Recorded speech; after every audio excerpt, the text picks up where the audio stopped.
ठीक है। अब यहां पे इंपॉर्टेंट बात क्या है, एक चीज नोट कर सकते हो, इसके नीचे एक चीज नोट कर लो, in pure rolling, in pure rolling friction helps in rolling and does not cause any loss of energy. In pure rolling, friction helps in rolling, चलो पूरी बात ही बोलो, friction helps in rolling and does not cause any loss of energy. ये बात थोड़ी समझ में आई। Actually क्या होता है, तुमने देखा है फ्रिक्शन जो होती है, जब हम किसी भी केस में लेते हैं फ्रिक्शन वाले, तो फ्रिक्शन एनर्जी लॉस कॉज करती है ना। लेकिन प्योर रोलिंग में फ्रिक्शन सिर्फ रोलिंग को हेल्प करती है, एनर्जी लॉस कॉज नहीं करती, ठीक है ना।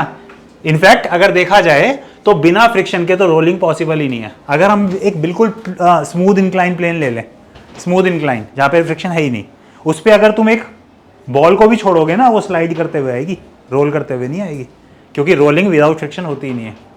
तो फ्रिक्शन तो हेल्प करती है रोलिंग में, ठीक है, एनर्जी लॉस कॉज नहीं करती है, फ्रिक्शन की वजह से कोई लॉस नहीं होगा किस केस में, प्योर रोलिंग में, ठीक है। बाकी के दो केस जस्ट मैं बता रहा हूं, इसको हम थोड़ा सा आगे डिटेल भी करेंगे, ठीक है। तो बाकी के दो केस होते हैं, एक केस मतलब केस नंबर 2, इसको तुम ले लो, फॉरवर्ड स्लिपिंग, यानी ये प्योर रोलिंग नहीं है, फॉरवर्ड स्लिपिंग है। फॉरवर्ड स्लिपिंग का मतलब है v is more than R omega. तो इस डायग्राम में अगर तुम देखोगे तो v is the forward velocity, है ना, आर ओमेगा बैकवर्ड जा रहा है। If v is more than R omega, in that case body forward slipping में होगी, हाँ, फॉरवर्ड में स्लाइड करेगी। और ऐसा कब होता है, जब ब्रेक लगाई जाती है। साइकिल जो चलाते हैं वो तो करते भी हैं ऐसे, ब्रेक लगाते हो तो गाड़ी वो स्किड नहीं करती, वो स्किड क्या है, वो फॉरवर्ड स्लिपिंग ही तो है तुम्हारी, ठीक है ना। उस टाइम तुम क्या करते हो, ब्रेक लगा के हम रोटेशन रोक देते हैं टायर की, हाँ, आर ओमेगा ऑलमोस्ट जीरो, या पूरी ब्रेक नहीं भी लगाते, मान लो स्लाइड में ब्रेक लगाओगे तो आर ओमेगा स्लो हो गया, आर ओमेगा तो स्लो हो गया, जबकि फॉरवर्ड वेलोसिटी अभी भी उतनी ही है जितने चल रही थी पहले, ठीक है ना। तो वो फिर फॉरवर्ड स्लिपिंग होती है, और पूरी भी ब्रेक लगा दोगे तो भी वो फॉरवर्ड स्लिपिंग ही होती है उस टाइम।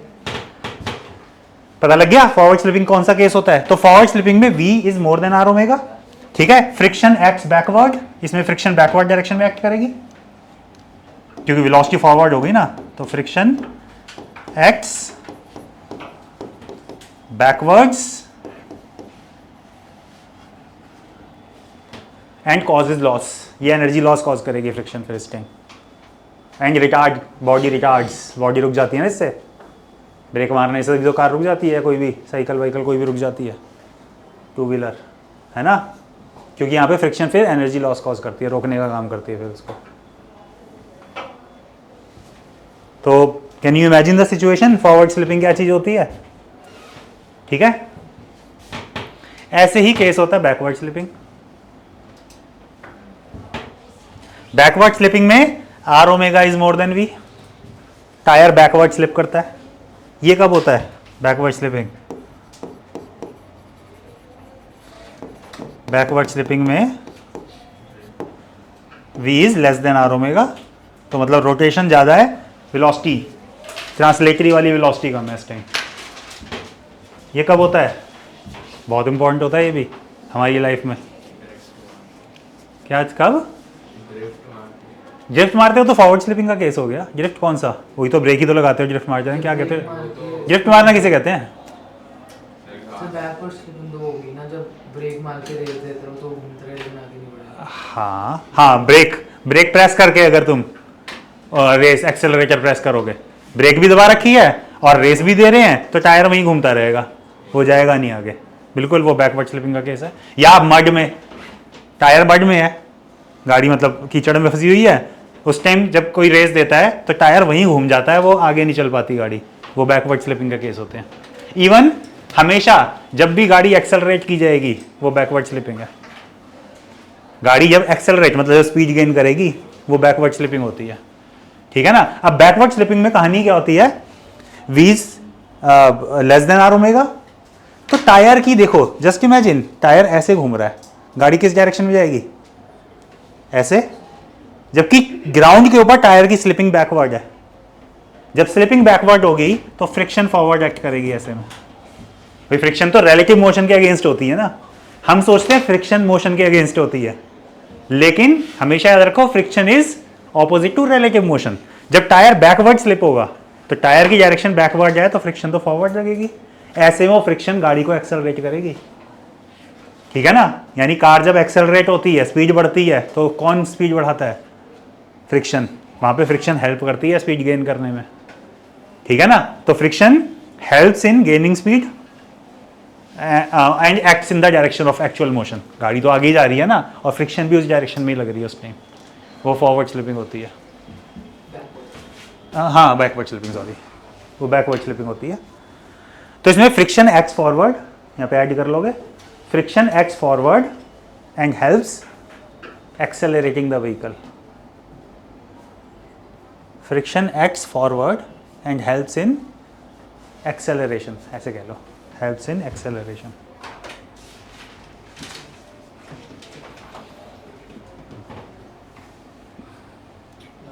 केसेस का आइडिया लग गया? तो हमें खैर इनमें क्वेश्चंस नहीं करने हैं, ये सिर्फ तुम्हारी नॉलेज के लिए थी बातें, backward slipping, forward slipping.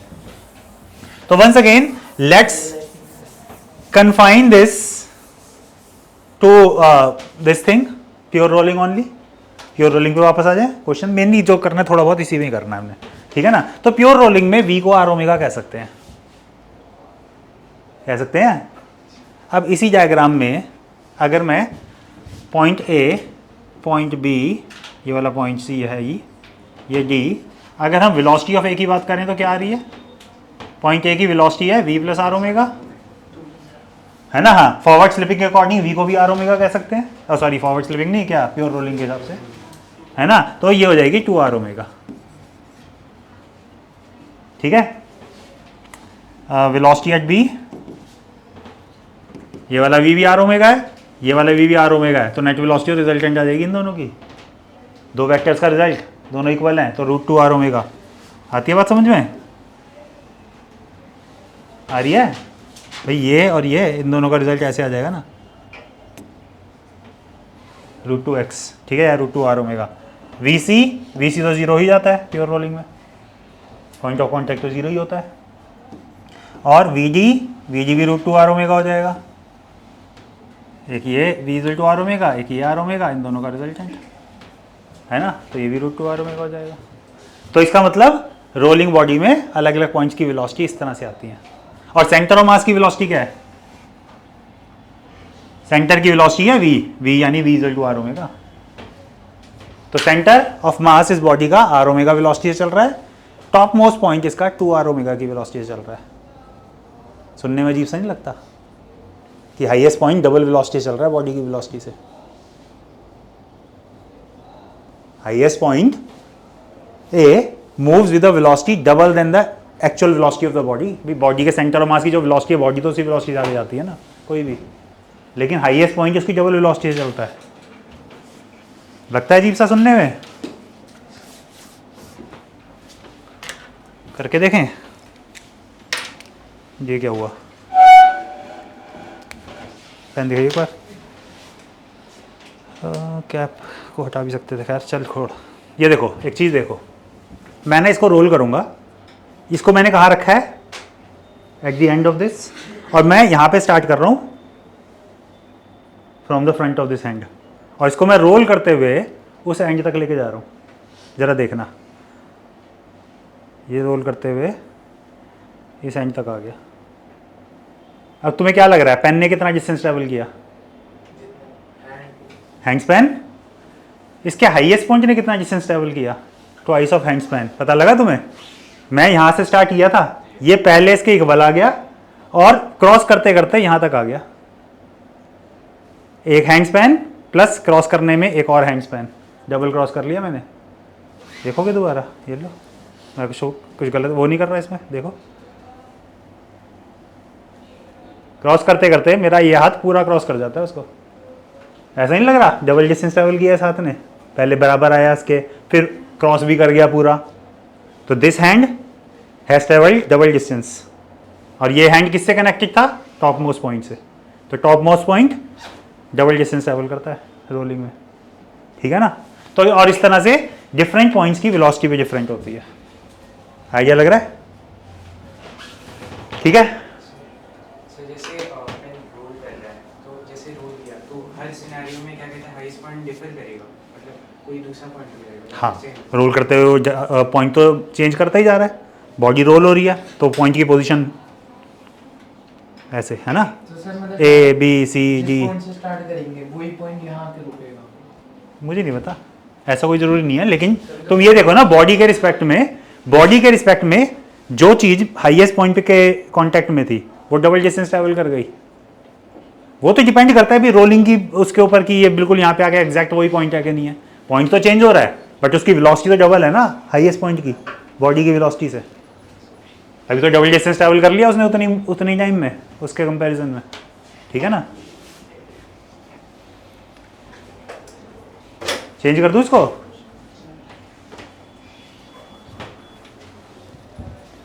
Sir फिर इनिशियल हाईएस्ट पॉइंट लेंगे फिर हम लोग, मतलब उसके लिए, या फिर फाइनल हाईएस्ट पॉइंट? एक्चुअली तुम जो सोच रहे हो ना वो थोड़ी इररेलेवेंट सी बात है। हमने यहाँ पे बात क्या की, हाईएस्ट पॉइंट की वेलोसिटी डबल होती है, तो मैंने सिर्फ उसको जस्टिफाई करने के लिए एक इलस्ट्रेशन दिखाई थी, है ना। अब इसमें एक्चुअली हो क्या रहा है, पॉइंट तो चेंज हो ही रहा है, बट तुमने ये चीज़ देखी कि जो पॉइंट हाईएस्ट पॉइंट के कॉन्टैक्ट में था उसने डबल डिस्टेंस ट्रैवल कर लिया पूरी मोशन के ड्यूरेशन में, क्योंकि जो हाईएस्ट पॉइंट था जो भी था वो चेंज भी हो रहा था, तो भी उसकी वेलोसिटी सेंटर से डबल ही थी ना। मान लो पॉइंट ए था वो भी डबल वेलोसिटी चल रहा था, फिर वो चेंज होकर बी भी हो गया वो भी डबल वेलोसिटी चल रहा है, तो ओवरऑल डबल वेलोसिटी चल रहा है, ठीक है ना। हो गया?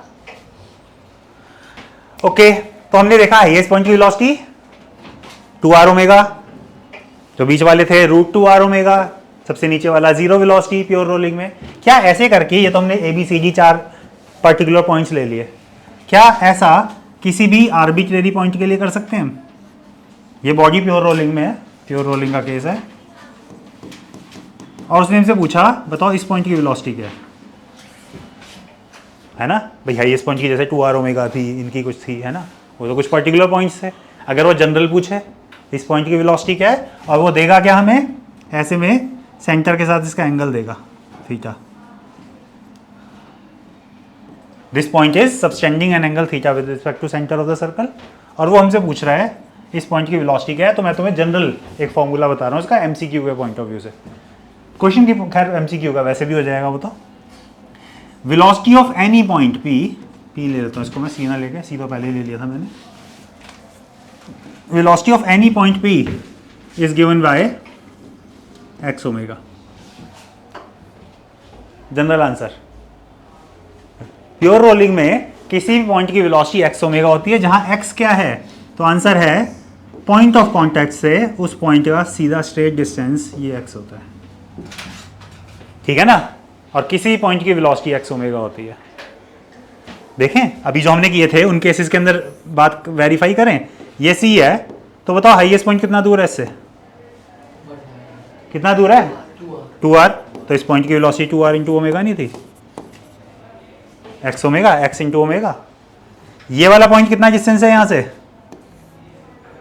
भाई, देखो ये आ रहा है, ये आ रहा है, तो ये तो √2r है, तो इस पॉइंट की वेलोसिटी √2r ओमेगा नहीं आ रही थी, वैल्यू वाइज, डायरेक्शन नहीं दिखा रहा मैं इसमें, वैल्यू वाइज √2r ओमेगा नहीं आ रही थी x ओमेगा। तो ये तो मैं कह रहा हूँ कि जो भी डिस्टेंस होता है that distance into omega direct answer होता है।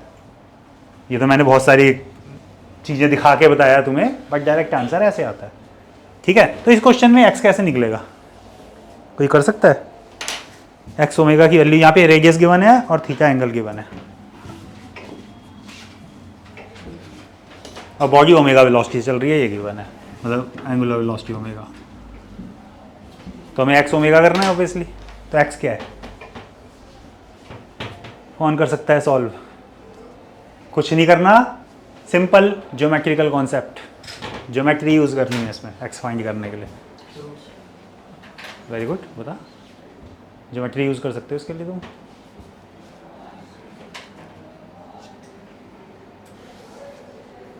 थोड़ा ज्योमेट्री, थोड़ा ट्रिग्नोमेट्री।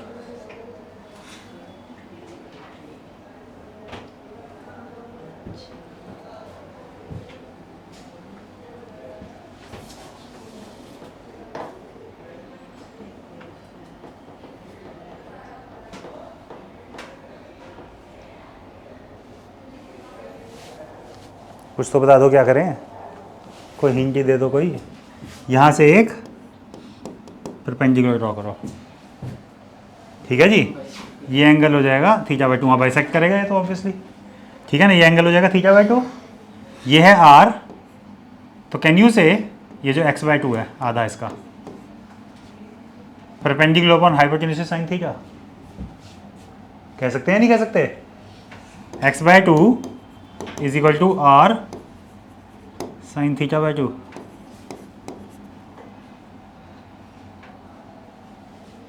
परपेंडिकुलर x बाई 2 है, perpendicular x by 2 perpendicular upon hypotenuse sine theta.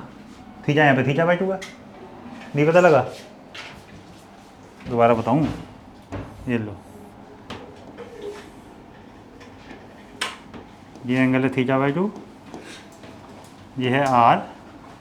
मैं फिलहाल चलो इसको इतने को एक्स कह देता हूँ, ये लो। तो perpendicular upon hypotenuse is equal to sine theta, है ना। तो x is equal to R sine theta by 2 और टोटल आंसर तो 2x है इसका। यहाँ से यहाँ तक का टोटल डिस्टेंस तो 2x है ना। फिर अगर मैं इसको x कह रहा हूँ तो मुझे तो फिर ये पूरा ही निकालना है ना, डबल इसका। तो यानी x की वैल्यू है 2r sign theta by 2 into omega, ये आंसर आ गया x omega, velocity of the highest point, ठीक है। मतलब not highest point, velocity of any point जो थीटा एंगल सब्सटेंड कर रहा है। पता लगा ना कैसे निकला वो?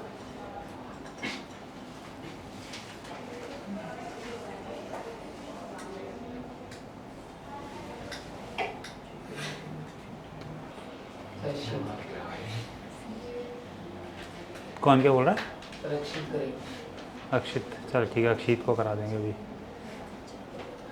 अबे जमीन पे वो थी ना, ऐसे घुटने करके और वो ऐसे वही करने में और कुछ नहीं। इसमें तो फ्लेक्सिबिलिटी चले आगे देख लो।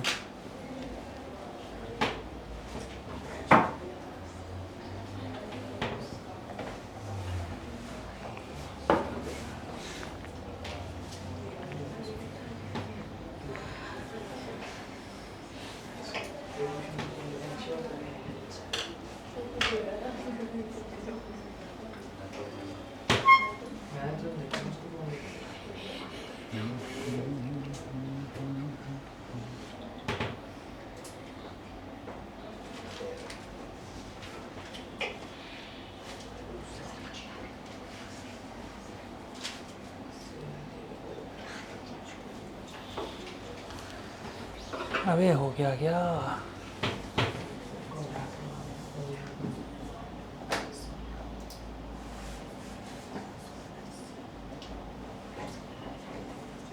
चले।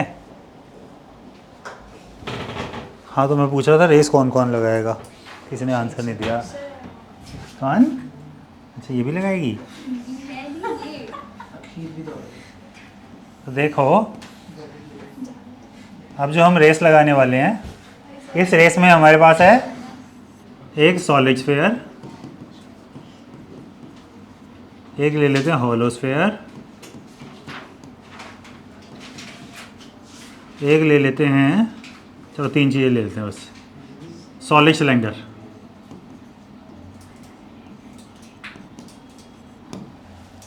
ठीक है, same mass same radius, same mass same radius, all of them are, मतलब ठीक है ना, started together, so first कौन आएगा? who will reach first? क्यों? तो फर्स्ट कौन आएगा, सेकंड कौन आएगा और थर्ड कौन आएगा, हम इनकी रैंकिंग करनी है अब। तो हम इस क्वेश्चन को ना एक्चुअली तो बिना सॉल्व किए भी कर सकते हैं, सिर्फ कॉन्सेप्ट लगा के कि एक्सेलरेशन का फॉर्मूला था down the incline mg sine theta m plus I upon R square, है ना। तो समहाउ, बिल्कुल डायरेक्ट बात तो नहीं है, but can we say acceleration is somehow inversely proportional to moment of inertia, है ना। तो जिसका मोमेंट ऑफ इनर्शिया कम होगा उसकी एक्सेलरेशन ज़्यादा होगी, ये कह सकते हैं। Less is the moment of inertia, more is the acceleration down the plane incline.